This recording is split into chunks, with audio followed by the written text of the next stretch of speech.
حضرت عبداللہ بن زبیر رضی اللہ تعالیٰ عنہما سے روایت ہے، انہوں نے فرمایا میں نے اپنے والد حضرت زبیر بن عوام رضی اللہ تعالیٰ عنہ سے عرض کیا کیا وجہ ہے کہ میں آپ کو اللہ کے رسول صلی اللہ علیہ وسلم سے اس طرح حدیثیں بیان کرتے نہیں سنتا جس طرح ابن مسعود رضی اللہ تعالیٰ عنہ اور فلاں فلاں صحابی کو سنتا ہوں؟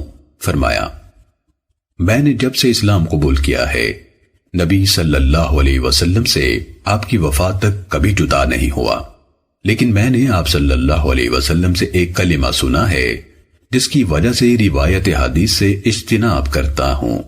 آپ صلی اللہ علیہ وسلم فرماتے تھے جس نے مجھ پر قصداً جھوٹ بولا اسے چاہیے کہ اپنا ٹھکانہ جہنم کی آگ میں بنا لے۔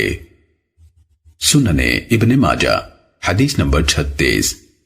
حضرت ابو سعید رضی اللہ تعالیٰ عنہ سے روایت ہے رسول اللہ صلی اللہ علیہ وسلم نے فرمایا جس نے مجھ پر قصداً جھوٹ بولا اسے چاہیے کہ اپنا ٹھکانہ آگ میں بنا لے۔